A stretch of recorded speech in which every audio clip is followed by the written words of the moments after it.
நேயர்களுக்கு வணக்கம்.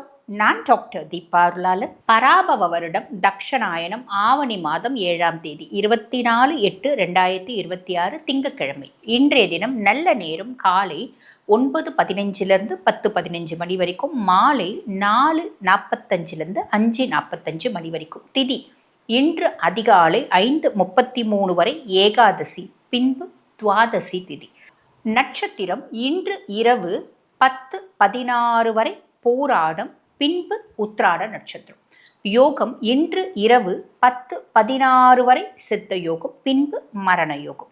சந்திராஷ்டமம் ரோஹிணி நட்சத்திரக்காரங்களுக்கு. ராகுகாலம் காலை 7:09, யமகண்டம் பிற்பகல் 10:12.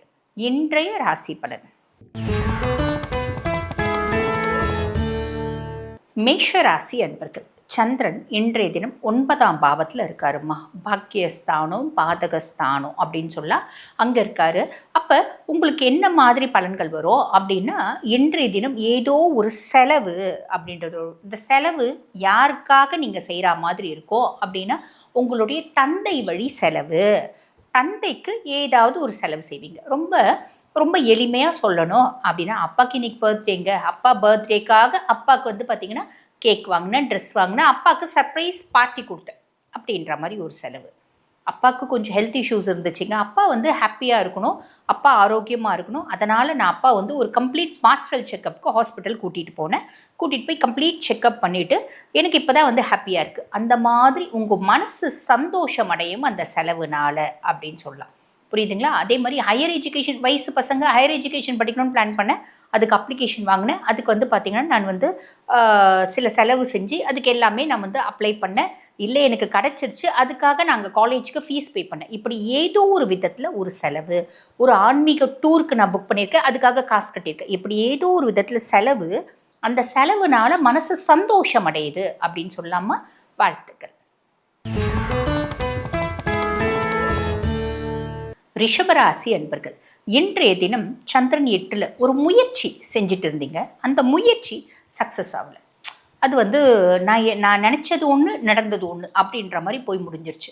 அந்த முயற்சி எதுவாக இருக்கலாம்? அந்த முயற்சி நம்ம வேலை சார்ந்தா இருக்கலாம், நம்ம பார்த்திங்கன்னா குடும்பம் சார்ந்தா இருக்கலாம், நம்ம சொத்து பத்து வாங்குறது சார்ந்தா இருக்கலாம், இல்லை நம்ம குழந்தைங்கள நம்ம அப்லிஃப்ட்மெண்ட் பண்ணி கொண்டு வரக்கூடிய ஒரு முயற்சியாக இருக்கலாம். அந்த முயற்சி நம்மளுக்கு பார்த்திங்கன்னா தப்பாக போச்சேம்மா, முயற்சி வீணாக போச்சே, நம்ம நேரத்தை வேஸ்ட் பண்ணிட்டோமே, எனர்ஜியை வேஸ்ட் பண்ணிட்டோமே, காசை வேஸ்ட் பண்ணிட்டோமே அப்படிலாம் நீங்கள் யோசிக்காதீங்க. காரணம் என்ன அப்படின்னா, எந்த ஒரு முயற்சி வீணாக போனாலும் அந்த முயற்சியில் ஒரு இன்டெப்த் ஆஃப் நாலேஜை நீங்கள் கேதர் பண்ணிக்கிறீங்க. புரியுதுங்களா? ஒரு முறை முயற்சி பண்ணும்போது 25% அந்த முயற்சி சார்ந்த அறிவுன்றிருக்கு. 2 முறை முயற்சி பண்ணும்போது 50% இன்னும் கொஞ்சம் நாலேஜ் கேதர் பண்ணிக்கிறீங்க. 4 முறை முயற்சி பண்ணிங்கன்னா 100% அந்த விஷயத்தில் நீங்கள் பார்த்தீங்கன்னா வெல்வர்ஸ்டாக இருப்பீங்க. 5வது ஒரு முயற்சி பண்ணும்போது கண்டிப்பாக சக்ஸஸ் ஆகிடுவீங்க. ஆக முயற்சி தோல்வி அடைதேன் வருத்தமே படாதீங்க. கீப் ஆன் ட்ரை பண்ணிகிட்டே இருங்க. அதை நினச்சி கஷ்டம்லாம் படக்கூடாது. ஐயோ என்னடா இப்படி ஆயிடுச்சு அப்படின்னு யோசிச்சா என்ன ஆகும்? நம்ம பார்த்திங்கன்னா இன்னும் ஃப்ரஸ்ட்ரேட் ஆகி உட்காந்துருவோம். கடல்லையே விழுந்துட்டா கூட ஐயோ விழுந்துட்டோமே அப்படின்னு நினச்சா நம்ம பார்த்திங்கன்னா முழுகி நம்ம இறந்தே போயிடுவோம். ஆனால் என்ன கடலில் விழுந்துட்டாலும் என்னால் முடியும், நான் ஜெயிச்சிடுவேன் அப்படின்னு போராடி நீந்துட்டு வரீங்க அப்படின்னா கடவுள் ஹெல்ப் பண்ணுவாருமா. எந்த முயற்சியும் பார்த்திங்கன்னா வீணே போகாது. அதை நினச்சி ஒரு யோஜனைகள் கஷ்டங்கள்லாம் வேண்டாம். கீப் ஆன் ட்ரைங் ட்ரை பண்ணிகிட்டே இருக்கீங்கன்னா கண்டிப்பாக சக்ஸஸ் ஆவீங்கம்மா. வாழ்த்துக்கள். மிதுன ராசி அன்பர்கள். பொதுவாகவே நீங்கள் காலப்புருஷனுக்கு, என்னோட பதிவுகளை தொடர்ந்து பார்க்குறவங்களுக்கு தெரியும், காலப்புருஷனுக்கு கார்னர் ராசிக்கெலாம் ஃபேமிலி லைஃப் ஒரு காம்ப்ரமைஸ் தான். அப்படி ஃபேமிலி லைஃப் ஒரு காம்ப்ரமைஸாக தான் கொஞ்சம் நாளாக ஓடிட்டே இருக்குது. கணவர்களுக்கு மனைவி, மிதுனராசி கணவர்கள்கிட்ட மனைவி கிட்டேருந்து பெருசாக ஒரு அஃபெக்ஷன் அப்படின்றது நீங்கள் எதிர்பார்க்குற அளவு கிடைக்கல. அஃபெக்ஷன் இல்லாதவங்கன்னு சொல்ல முடியாது, நீங்கள் எதிர்பார்க்குற அளவு கிடைக்கல. மனைவிக்கு கணவர்கிட்டேருந்து அவங்க எதிர்பார்க்குற அளவுக்கு ஒரு அன்பு, பாசம், கருசனம் அதெல்லாம் கிடைக்கல. அப்படின்ற பட்சத்தில் அதுக்கும் மேலே என்னை பற்றி ஒரு நல்ல வார்த்தை சொன்னால் பரவாயில்லையே, என்ன எப்போ பாரு இந்த குறை அந்த குறை, நீ நின்னா தப்பு, நடந்தா தப்பு, உட்கார்ந்தா தப்புன்னு தானே என்னோட லைஃப் பார்ட்னர் சொல்லிகிட்டே இருக்காங்க. என்னோட லைஃப் பார்ட்னர் மட்டுமா, என்னோட பிஸ்னஸ் பார்ட்னரும் இதே லட்சத்தில் தானே இருக்காங்க. அதுக்கும் மேலே எதிர் வீடு பக்கத்து வீடு யார்கிட்டையும் என்னால் பெருசாக நல்ல பேர் வாங்க முடியலையே, சமீப காலமாக இப்படி ஒரு கஷ்டத்தில் நான் உழண்டுட்ருக்கேனே அப்படிலாம் யோசிக்கக்கூடிய மிதுனமா, கவலைப்படாதீங்க. இன்றைய தினம் ஒரு இன்சொல் அப்படின்றது உண்டு. உங்கள் மனைவி உங்களை பற்றி சூப்பராக நல்ல வார்த்தை 4 பேசலாம். எங்கள் கணவர் ரொம்ப நல்லவருங்க, யார்கிட்டையும் சொல்லுவாங்க, நம்ம கிட்ட சொல்ல மாட்டாங்க. அதே மாதிரி உங்கள் கணவர் உங்களை பற்றி சொல்லலாம். என் ஒய்ஃப் வந்து சூப்பரான பொண்ணுங்க, நல்ல புத்திசாலி பொண்ணு, என்ன நான் தான் அப்பப்போ அந்த பொண்ணு மேலே எரிஞ்சு எரிஞ்சு விழுவேன், அந்த வார்த்தை சொல்லலாம். ஒரு 3வது வீடு 4வது வீட்டுலாம் சொல்லலாம். அவங்க பாட்டுன்னு சிவனேன்னு தான் இருப்பாங்க, நல்ல ஆளுங்க தான், என்னவோ எனக்கும் உங்களுக்கும் மிஸ் அண்டர்ஸ்டாண்டிங் வந்துச்சு, அதனால நான் பேசுறது இல்லைங்க அப்படின்ற மாதிரி யாரோ உங்களை பற்றி ஒரு இன்சொல், உங்கள் பார்ட்னர் உங்களை பற்றி ஒரு சூப்பர் அறிவாளிங்க, என்ன எனக்கும் அவங்களுக்கும் ஒத்து வர்றதில்ல, என்னவோ தெரில, அவங்க நல்லவங்க தான், ஆனால் எனக்கு ஒத்து வரதில்லை அப்படின்றத ஓப்பனாக சொல்லுவாங்க. அப்போ யாரோ ஒருத்தவங்க உங்களை பற்றி ஒரு நல்ல சொல் கேட்குறத, உங்கள் நல்ல சொல் பேசுகிறத உங்கள் காதால் நீங்கள் கேட்பீங்கம்மா. வாழ்த்துக்கள். கடகராசி அன்பர்கள் எப்பயுமே எல்லார்கிட்டையும் பொறுமையாக பொறுத்து பொறுத்து பொறுத்து பொறுத்து போகக்கூடிய பர்சனாலிட்டிஸ் தான் நீங்கள். எல்லா விஷயத்துலையும் பொறுமையாக தான் இருப்பீங்க. ஏன்னா ஒரு கொடி, அதாவது ஒரு நொடி பொறுமை ஒரு கோடி நன்மை அப்படின்னு சொல்லுவாங்க பார்த்தீங்களா, அதை நல்லா தெரிஞ்சவங்க நீங்கள். பெரும்பாலும் நீங்கள் வந்து எல்லார்கிட்டையும் நல்ல பேர் தான் எடுத்துப்பீங்க. இதில் கடகத்தை வந்து பார்த்திங்கன்னா யாரும் வந்து பெருசாக குறை சொல்ல முடியாது. ரீசன் என்ன அப்படின்னா, எதுவாக இருந்தாலும் விட்டு கொடுக்கக்கூடியவங்க, எல்லாருக்கிட்டையும் ஓரளவுக்கு பாசமாக இருக்கக்கூடியவங்க. பாசமாக இல்லை அப்படின்னாலும் மற்றவங்கள பார்த்து பொறாமப்பட மாட்டாங்க, மற்றவங்களை கெடுத்து போயிடணும் அப்படின்னு கெட்டு போயிடணும்னு நினைக்க மாட்டாங்க, ட்ராப் பண்ண மாட்டாங்க, இப்படி எதுவுமே இல்லாத ஓவர் கம் பண்ணக்கூடியவங்க. இருந்தாலும் சமீப காலமாக உங்கள் பொறுமைக்கும் ஒரு எல்லை உண்டியா அப்படின்ற அளவுக்கு உங்களுக்கு பல விஷயங்கள் உங்களை சார்ந்து நடக்குது. நம்ம ரொம்ப நல்லவங்களா இருப்பே தானே நம்மளை தலையில் போட்டு மிதிக்கிறாங்க அப்படின்ற மாதிரி உங்களுக்குள்ள ஒரு ஃப்ரஸ்ட்ரேஷன் வருது. அதனால் ஆன் அண்ட் ஆஃப் திடீர்னு சட்டுன்னு வந்து கோவப்பட்டுடுறீங்க. எப்பயுமே உங்களோட குணாதிசயம்னு ஒன்று இருக்குமா, ஆல்வேஸ் அமைதி, பொறுமை, நிதானம், யோசித்து செயல்படுறது, அதை செயல்படுங்கம்மா. கோவம் வந்தால் என்றைக்கும் ஒரு நாள் கத்துறது ஓகே, உங்களோட பொறுமையை முழுசும் இழந்துடாதீங்க. இன்றைய தினம் உங்கள் பொறுமை அப்படின்றத நீங்கள் காப்பாற்றிக்கணும். ஏதோ ஒரு விஷயம் உங்களை இரிட்டேட் பண்ணலாம், அமைதியாக டீல் பண்ணுங்கம்மா. வாழ்த்துக்கள். சிம்மராசி அன்பர்கள், கொஞ்ச நாளாக நம்ம குழந்தைங்களுக்கு என்ன செஞ்சாலும், எப்படி செஞ்சாலும், எந்த ஆங்கிளில் அவங்க என்ன கேட்டாலும் நம்ம வாங்கி கொடுத்துட்றோம். என்ன பண்ணாலும் குழந்தைங்களுக்கு நம்ம மேலே ஒரு பாசமே இல்லையேப்பா அப்படின்ற ஒரு எண்ணம் வந்து உங்களுக்கு தோணதான் செய்யுது, வரதான் செய்யுது ஆன் அண்ட் ஆஃப். அதுக்கு காரணம் என்ன, நீங்கள் ரொம்ப பர்ஃபெக்டான பர்சனாலிட்டிஸ், எது கேட்டாலும் வாங்கி கொடுக்குறீங்க அப்படின்னா கூட அதில் ஒரு அனலைஸ் பண்ணுவீங்க, இது வேணுமா செய்யணுமா, இது வாங்கி கொடுத்தா குழந்தைங்க கெட்டு போயிடுவாங்களா, குழந்தைங்க கையில் நிறைய காசு கொடுத்தா குழந்தைங்க கெட்டு போயிடுவாங்கன்ற மைண்ட் ஸ்ட்ராங்காக உங்களுக்கு உண்டு. நிறைய பேருக்கு அந்த மைண்ட் செட் உண்டு. ஓகேங்களா? அப்போ அந்த மாதிரி எல்லாம் நீங்கள் அனலைஸ் பண்ணும்போது அவங்க யோசிக்கிறாங்க, அட போம்மா நீ வேறு அப்பா என்ன கேட்டாலும் கொடுத்துட்றாரு, எது கேட்டாலும் ஒரு 50 ரூபாய் கொடுத்தேனே என்ன பண்ண ஏது பண்ணேன்னு செலவு கேட்குற, கணக்கு கேட்கணும். அப்போ தான் குழந்தைங்க வந்து பார்த்திங்கன்னா கெட மாட்டாங்க. அது வந்து கரெக்டான விஷயம்தான்.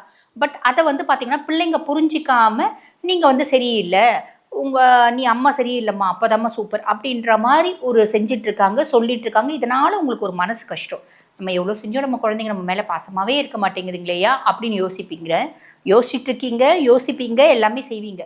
பட் செஞ்சுட்டு வருத்தப்படுவீங்க அப்படின்னு சொல்லலாம். ஆனால் இன்றைய தினம் குழந்தை சொல்லும், எங்கள் அம்மா ஐடியல் மதர், எங்கள் அம்மா வந்து பார்த்திங்கன்னா திட்டுவாங்க, எல்லாம் பண்ணுவாங்க, ஆனால் எங்கள் அப்பாவுக்கு என் மேலே ஆசை ஜாஸ்தி, எங்கள் அம்மாவுக்கு என் மேலே ஆசை ஜாஸ்தி, ஆனால் எங்கள் அம்மாவுக்கு தான் என் மேலே ஆசை ஜாஸ்தி அப்படின்னு குழந்தைங்க வந்து பார்த்திங்கன்னா அவங்களோட உண்மையான பாசத்தை பிரதிபலிக்கக்கூடிய நாள் இந்நாள் அப்படின்னு சொல்லலாமா. வாழ்த்துக்கள்.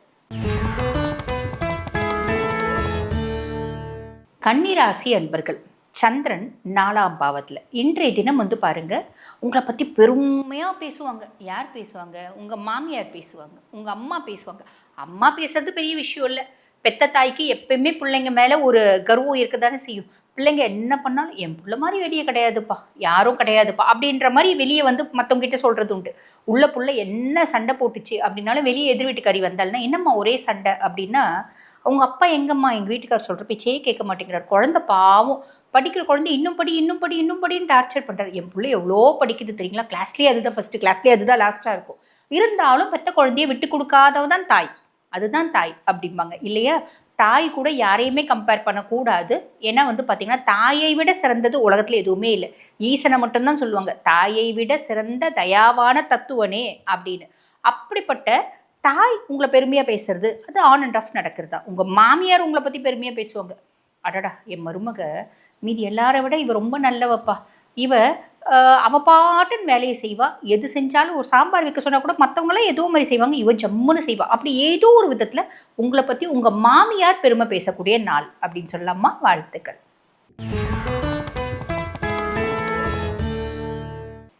துளாராசி அன்பர்கள், நீங்கள் ஒரு சில விஷயத்தை சாதிக்கணும் அப்படின்னு முயற்சி பண்ணுறீங்க, அது தொழில் சார்ந்த முயற்சி. அந்த தொழில் சார்ந்த முயற்சி பல முறை முயற்சி பண்ணிட்டீங்க, சக்ஸஸ் ஆகுதான்னா அது திருப்பி ரிவர்ஸில் போயிட்டே இருக்குது. அப்போ ரிவர்ஸில் போயிட்டே இருக்கும்போது நீங்கள் யோசிக்கிறீங்க, எந்த முயற்சியை விட்டுடலாமா, வேற முயற்சி செய்யலாமா? நீங்கள் நல்லா அனலைஸ் பண்ணிட்டு தான் ஒரு விஷயத்தை நீங்கள் அதாவது ஸ்டார்ட் பண்ணியிருக்கீங்க அப்படின்ற பட்சத்தில் அதை விடணும் அப்படின்ற அவசியம் இல்லைம்மா. நம்மளுக்கு கொஞ்சம் ஃப்ரஸ்ட்ரேட் ஆகுது அப்படின்னா கொஞ்சம் ஒரு ஓய்வு, அந்த முயற்சிகள்லேருந்து அந்த ஒரு நம்ம யூஸ் பண்ணுற சில ஸ்ட்ராட்டஜிஸ்லேருந்து கொஞ்சம் ஓய்வு எடுத்துக்கலாம். ஓய்வு எடுத்துகிட்டு புதுசாக சில விஷயங்களை திணிச்சு புதுசாக சில ஸ்ட்ராட்டஜிஸை நம்ம வந்து பார்த்திங்கன்னா யூஸ் பண்ணி அந்த முயற்சியை திரும்பி தொடங்கணும். புரியுதுங்களா? அனலைஸ் பண்ணிவிட்டு கரெக்டாக தான் செய்கிறோம் அப்படின்னா அதை வந்து பார்த்திங்கன்னா வித்ட்ரா பண்ணணும் அப்படின்ற அவசியம் கிடையாது. அந்த மாதிரி நீங்கள் கொஞ்சம் ஃப்ரஸ்ட்ரேஷனில் இருக்கீங்களா, ஓய்வு அப்படின்றத எடுத்துக்கோங்க. அந்த ஓய்வு இன்றைய தினம் நீங்கள் எடுக்கிறீங்க அப்படின்னா பரிபூர்ண ஓய்வு அப்படின்றது கிடைக்குமா? வாழ்த்துக்கள்.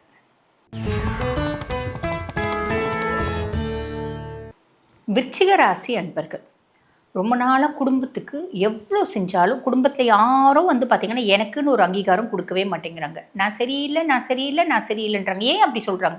நான் கோவப்பட்டுடுறேன். நான் எல்லாம் செய்கிறேன், சட்டுன்னு கோவப்படுறேன், டென்ஷன் ஆகிறேன், இரிட்டேட் ஆகிறேன், கத்துறேன். அப்போ நான் செய்கிற எல்லா நல்லதும் வந்து பார்த்திங்கன்னா க்ளீனாக ரப்பர் வச்சு அழிச்சிட்ட மாதிரி ஆயிடுது. அப்போ எனக்குன்னு வந்து பார்த்திங்கன்னா குடும்பத்தில் மதிப்பு இல்லை, மரியாதை இல்லை, பேர் இல்லை, புகழ் இல்லை, இப்படியெல்லாம் வருத்தப்படக்கூடிய விருச்சிகம் ரொம்ப சிம்பிளாக ஒன்று செய்யுங்கம்மா. உங்களோட கோவத்தை கண்ட்ரோல் பண்ணுங்கள், உங்களோட டென்ஷனை கண்ட்ரோல் பண்ணுங்கள். இரிட்டேட் ஆகிறீங்க பார்த்தீங்களா, சட்டுன்னு கோவப்படுறது. நீங்கள் இரிட்டேட் ஆகிறது தப்பு இல்லை, நியாயமான விஷயத்துக்கு தான் இரிட்டேட் ஆகிறீங்க. இருந்தாலும் நம்ம எதிராளியை பார்ப்போம். எல்லாம் வந்து இப்போ ஒரு குடும்பத்தில் 4 மருமக இல்லை 2 மருமக இருக்கான்னு வச்சுக்கோங்களேன். என்றைக்கோ ஒரு நாள் தான் குடும்பமாக இருக்கீங்க, அவங்கவுங்க தனித்தனியாக தான் இருக்கீங்க. பட் இருந்தாலும் அந்த எதிர்க்க இருக்க பர்சன் உங்கள் ஓரவத்தியாக இருக்கலாம். அவங்க என்ன பண்ணுவாங்க, ரொம்ப சிம்பிளாக எல்லாப்படியும் நைஸாக நடித்து பேசி நல்லபடியாக பேசி நல்ல பேர் வாங்கிட்டு போவாங்க. நீங்கள் மாங்குன்னு வேலை செய்வீங்க, ஆனால் நல்ல பேர் வாங்க மாட்டீங்க.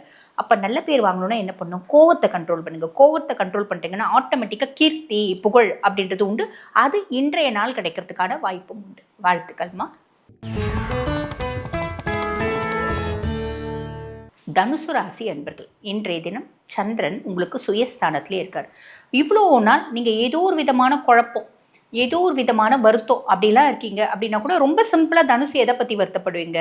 அதாவது எல்லாருக்கும் உங்களை நாடி வரவங்களுக்கு நீங்கள் ஹெல்ப் அப்படின்றது செய்வீங்க. ஹெல்ப் வாங்குறவங்க உங்களை பற்றி பெருமையாக பேசுவாங்க. ஆனால் நிறைய நேரம் என்ன பண்ணுவாங்கன்னா, உங்ககிட்ட ஒரு தொழில் கற்றுட்டு உங்ககிட்ட ஒரு புத்திசாலித்தனத்தை திருடிட்டு, நீங்கள் திருட வேண்டியதில்லை, உங்களை கேட்டாலே நீங்களே A to Z பர்ஃபெக்டாக சொல்லி கொடுப்பீங்க. 10 வருஷம் உங்களோட உழைப்பாக இருந்தாலும் 10 நாளில் சொல்லி கொடுத்துருவீங்க. அப்படிப்பட்ட மனசு உங்களுக்கு உண்டு. உபயராசி இல்லையா? அப்படிப்பட்ட மனசு உண்டு. இருந்தாலும் அவங்க வந்து பார்த்திங்கன்னா உங்களுக்கு எதிர்க்க நீங்கள் என்ன தொழில் செய்கிறீங்களோ அதே விஷயத்த அவங்க செஞ்சு அவங்களோட ஸ்ட்ராட்டஜியை உங்களுக்கு அகெயின்ஸ்டாகவே காமிப்பாங்க. அந்த காமிக்கிறதுனால உங்களுக்கு ஆன் அண்ட் ஆஃப் ஒரு மனசு ஒரு குழப்பம் அப்படின்றது இருக்கும். ஆனால் இன்றைய தினம் என்ன பண்ணுவீங்க, அவங்க நல்லவங்களோ கெட்டவங்களோ, நான் நல்லது தான் செஞ்சேன், இப்போ வரைக்கும் நான் ரொம்ப நல்லவ தானே வாழறேன், நல்லவளாக தானே வாழறேன், நல்லவனாக தானே வாழறேன் அப்படின்னு உங்களை நினச்சி நீங்களே வாழ்ந்தால் மற்றவங்களுக்கு உபயோகமாக வாழணும், இல்லைன்னா வாழக்கூடாது. மற்றவங்களை கெடுக்காமல் மற்றவங்களை ஹர்ட் பண்ணாமல் வாழறது தான் மனுஷ வாழ்க்கை.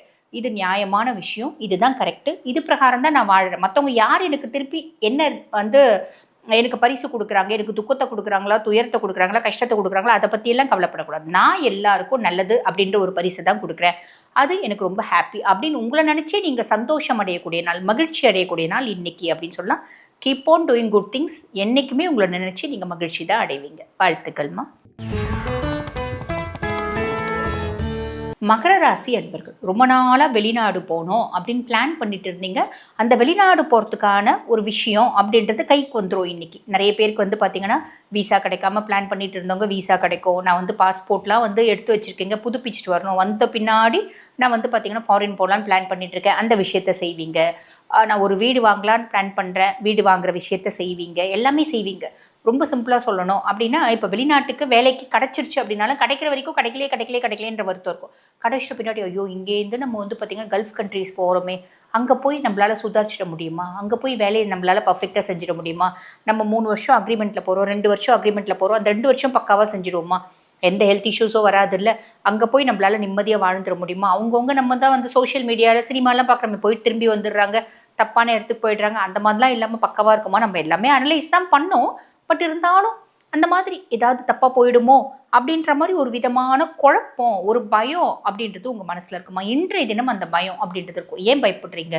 எதுவும் கெட்டதாக நடந்துடாது. நல்லா நீங்கள் வந்து ஜம்முன்னு போங்க, ஹார்ட் ஒர்க் பண்ணுங்கள், கண்டிப்பாக பெரிய ஆளாக வருவீங்க, கவலையப்படாதீங்க. வாழ்த்துக்கள்மா.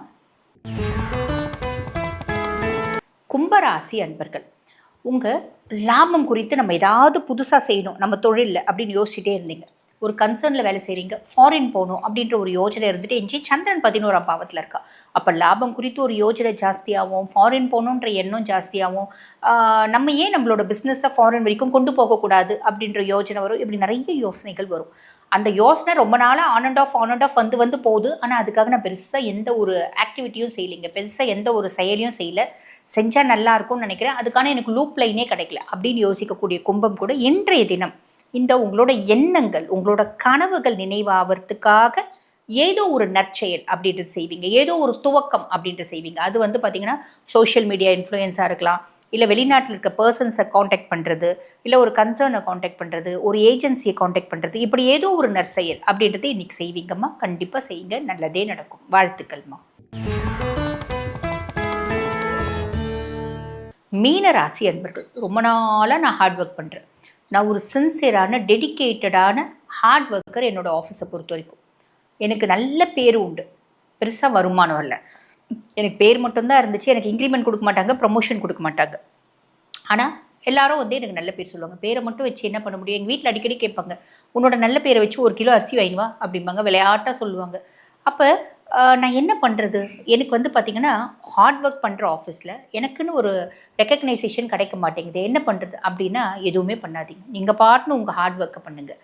ஹார்ட் ஒர்க் பண்ணுறீங்க அப்படின்னா அதுக்கான ஒரு ரெக்கக்னைசேஷன் ஒரு நாள் இல்லை ஒரு நாள் கண்டிப்பாக கிடைக்கும்.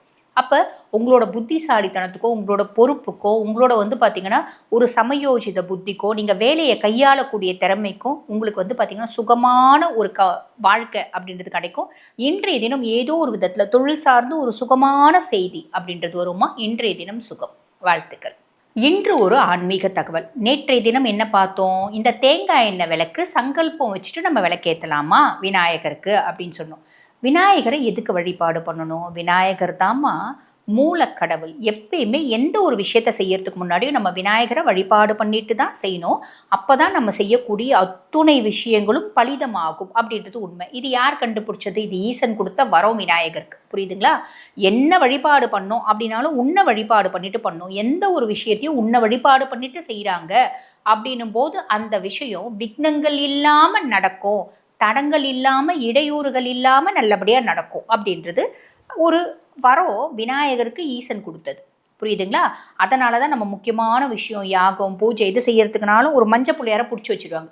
பிடிச்சி வச்சு அவரை வழிபாடு பண்ணிட்டு நம்ம மற்ற விஷயங்களை செய்யணும். அப்போ விநாயகரையே பிரதானமாக நம்ம வழிபாடு பண்ணணும். அப்படின் போது பொதுவாக சதுர்த்தி தினங்கள், சங்கடார சதுர்த்தி தினங்கள், இதெல்லாம் முக்கியமான தினங்கள் விநாயகர் வழிபாட்டுக்கு. அப்படின்னா நம்ம சங்கல்பம் எடுத்து ஒரு விஷயத்தை விநாயகர்கிட்ட வேண்டிக்கிறோம் அப்படின்னு வச்சுக்கோங்களேன். இப்போ வீட்டில் குழந்தைங்க இருக்காங்க, புத்தி கெட்டு போய் தெரியுதுங்க. நேரம் கெட்டு போச்சுன்னா முதல்ல புத்தி தான் கெட்டு போகும். அப்போ புத்தி கெட்டு போச்சுன்னா புத்திக்கு காரகனானவன் யாரு அப்படின்னா கணபதி, விநாயகன். அவனை வழிபாடு பண்ணுறீங்க அப்படின்னா புத்தி மாறும். நல்ல விஷயத்தில் புத்தியை நம்ம கொண்டு போகலாம். புரியுதுங்களா? அந்த மாதிரி உங்கள் வீட்டில் யார் புத்தி கெட்டு போயிருந்தாலும், உங்கள் கணவர் புத்தி கெட்டு போயிருந்தாலும், குழந்தைங்க புத்தி கெட்டு போயிருந்தாலும் நம்ம என்ன பண்ணணும் அப்படின்னா விநாயகர்கிட்ட வேண்டிக்கணும். ஐயா, நான் 48 நாள் தொடர்ந்து உன்னை வேண்டிக்கிறேன், அவங்க புத்தியை மாற்றி கொடு, அவங்களுக்கு தெளிவான புத்தியை கொடு, நல்வழிப்படுத்து அவங்கள அப்படின்னு வேண்டிக்கணும். ஒரு விதத்தில் நம்மளோட முயற்சி அப்படின்றது செய்யணும், ஒரு விதத்தில் நம்மளோட இறை வழிபாடு அப்படின்றது செய்யணும். அப்போ விநாயகருக்கு தேங்காய் எண்ணெய் விளக்கு அப்படின்றது ஏற்றிக்கோங்க. தேங்காய் எண்ணெய் விளக்கு, வெள்ளை பஞ்சத்திரி போட்டு தேங்காய் எண்ணெய் விளக்கு ஏற்றி விநாயகருக்கு நம்ம உங்கள் வீட்டில் என்ன பூ இருக்கோ அந்த பூ வச்சுக்கோங்க. கூட வெள்ளரிக்கம் பூ இல்லைம்மா, என்ன பூ இருக்கோ அந்த பூ வச்சுக்கோங்க. சரிங்களா? எப்படி இருந்தாலும் அந்த ஊதா நிறம் இருக்கம்பூ எல்லா இடத்துலையும் இருக்கும், அந்த பூ வச்சுக்கோங்க.